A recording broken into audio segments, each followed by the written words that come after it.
అమెరికాలో ఈ ఏడాది నవంబర్ 5న దేశ అధ్యక్షుడి ఎన్నికలు జరగనున్నాయి. అప్పుడే హింసాత్మక ఘటనలు కూడా చోటు చేసుకుంటున్నాయి. గత శనివారం రాత్రి మాజీ అధ్యక్షుడు డొనాల్డ్ ట్రంప్ పెన్సిల్వేనియాలోని బట్లర్ ఏరియాలో బహిరంగ సభలో మాట్లాడుతూ ఉండగా పెన్సిల్వేనియాకు చెందిన 20 ఏళ్ల థామస్ మాథ్యూస్ క్రూక్ ట్రంప్పై గురిచూసి కాల్చాడు. అదృష్టవశాత్తు బుల్లెట్ ట్రంప్ కుడి చెవిపై నుండి దూసుకుపోయింది. ఆయన చెవి నుండి రక్తం కారడం యావత్ ప్రపంచం చూసి నివ్వెరపోయింది. అయితే ట్రంప్పై క్రూక్ కాల్పులకు కారణం మాత్రం తెలియరావడం లేదు. దీనిపై FBI లోతుగా దర్యాప్తు చేస్తోంది. ఇప్పుడు మొత్తానికి ట్రంప్ సేఫ్గా బయటపడ్డారు. అయితే అమెరికాలో గతంలో ఇలానే ఆ దేశానికి చెందిన అధ్యక్షులపై పెద్ద ఎత్తున దాడులు కూడా జరిగాయి. ఈ దాడుల వివరాల గురించి ఈ స్టోరీలో చూద్దాం.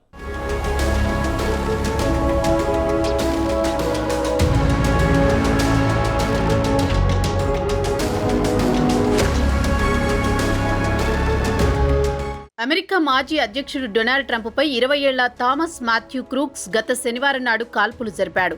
ట్రంప్ కుడి చెవి ప్రక్కన నుంచి బుల్లెట్ దూసుకుపోయింది.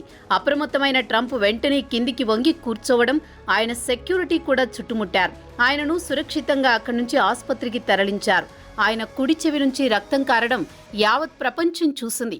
అయితే క్రూక్స్ను భద్రతా సిబ్బంది వెంటనే కాల్చి చంపారు. ట్రంప్పై క్రూక్స్ కాల్పులు జరపడానికి గల కారణాలు మాత్రం ఇంకా తెలియరాలేదు. FBI కారణాలు వెలికి తీయడానికి ప్రయత్నిస్తోంది. అయితే ఆశ్చర్యం కలిగించే విషయం ఏమిటంటే క్రూక్స్ వచ్చే నవంబర్ 5న జరిగే ఎన్నికల్లో రిపబ్లికన్ పార్టీ తరపున ఓటరుగా నమోదు చేసుకున్నాడు. మొదటిసారి అతను కూడా ఓటు కూడా వేయబోతున్నాడు.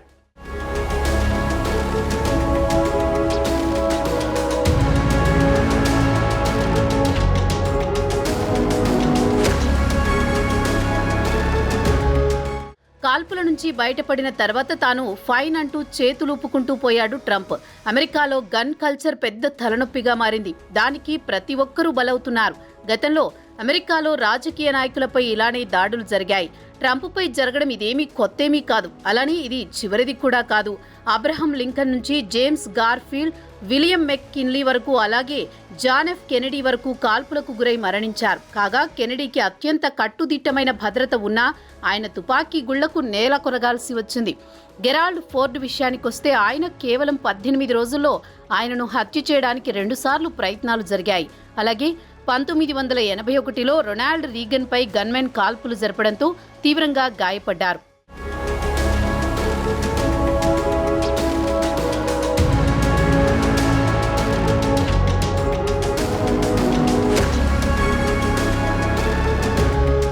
ఇక అమెరికాలో దాదాపు ప్రెసిడెంట్లు అందరూ ఎప్పుడో ఒకప్పుడు ఇలా కాల్పులకు గురైన సందర్భాలున్నాయి. వాటిలో కొన్ని అమెరికా సీక్రెట్ సర్వీసెస్ విఫలం చేశాయి.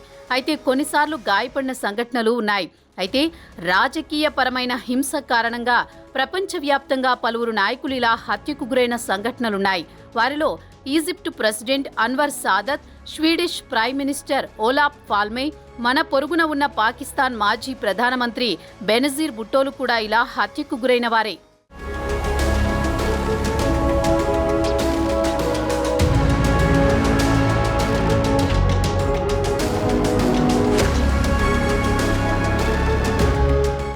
గత శనివారం ఘటనతో అమెరికా ఓటర్లలో భయాందోళనలు మొదలయ్యాయి. రాబోయే ఎన్నికల్లో హింస చెలరేగుతుందా అని భయపడిపోతున్నారని Bloomberg News Morning Consult poll సర్వేలో ఈ విషయం తేలింది. తాజాగా ట్రంప్పై జరిగిన దాడితో ఆయనపై విపరీతమైన సానుభూతి పెరిగింది. తాజాగా నిర్వహించిన సర్వేలో 70% ఆయన గెలిచే ఛాన్స్ ఉందని తేల్చి చెప్పాయి. అదే సమయంలో బైడెన్పై కూడా వ్యతిరేకత పెరిగింది. టెలివిజన్ డిబేట్లో ఆయన కంటే ట్రంప్ ఎక్కువ స్కోర్ సాధిస్తున్నారు. 81 ఏళ్ల బైడెన్లో మతిమరుపు పెరిగిపోయింది. తప్పుకోమని ఆయన పార్టీకి చెందిన వారు నచ్చజెబుతున్నా ఆయన మాత్రం పోటీ చేస్తానని భీష్మించు కూర్చున్నాడు. ఆయనకు ఫండింగ్ చేసేవారు కూడా తప్పుకోమని కోరుతున్నారు. లేదంటే $90 మిలియన్ ఫండింగ్ను స్తంభింపజేస్తామని హెచ్చరిస్తున్నారు. అమెరికా చట్టాల ప్రకారం పోటీ నుంచి ఇప్పుడు బైడెన్ను బలవంతంగా దించలేరు. ఆయనే స్వచ్ఛందంగా తప్పుకోవాల్సిందే. కాబట్టి వచ్చే ప్రెసిడెన్షియల్ పోల్లో పరిస్థితులు మాత్రం ట్రంప్కు అనుకూలంగా ఉన్నాయనేది మాత్రం వాస్తవం.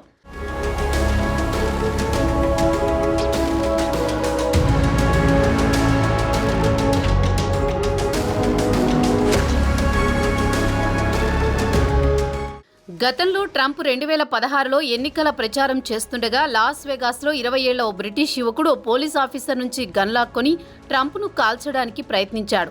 పోలీసుల విచారణలో తాను ట్రంప్ను చంపుదామనుకున్నానని చెప్పాడు. తర్వాత కోర్టులో క్షమాపణ కోరాడు. అలాగే 1981 మార్చి 30న రొనాల్డ్ ప్రెసిడెంట్గా ఉన్నారు. వాషింగ్టన్లో జాన్ హిన్క్లే జూనియర్ 6 సార్లు కాల్పులు జరిపాడు. కాల్పుల్లో రీగన్ తీవ్రంగా గాయపడ్డారు. తర్వాత సర్జరీ చేసి డాక్టర్లు ఆయనను కాపాడారు. జాన్ హిన్క్లేను పోలీసులు అరెస్ట్ చేసి సైకియాట్రిక్ కేర్లో 2016 వరకు ఉంచారు. గెరాల్డ్ ఫోర్డ్ లెనెట్టి అనుచరుడు చార్లెస్ మాన్సన్ కాలిఫోర్నియాలో సెప్టెంబర్ 5, 1975లో షూట్ చేయడానికి ప్రయత్నించి విఫలమయ్యాడు. 3 వారాల తర్వాత శాన్ ఫ్రాన్సిస్కోలోనే సారా జానో మూర్ అనే వ్యక్తి ఫోర్డుపై కాల్పులు జరపడంతో ఈ కాల్పుల్లో అమెరికాకు చెందిన 2 ప్రముఖ మహిళలు చనిపోయారు. అమెరికా చరిత్రలో ప్రముఖ మహిళా నాయకురాళ్లపై దాడులు జరగడం ఇదే మొదటిసారి.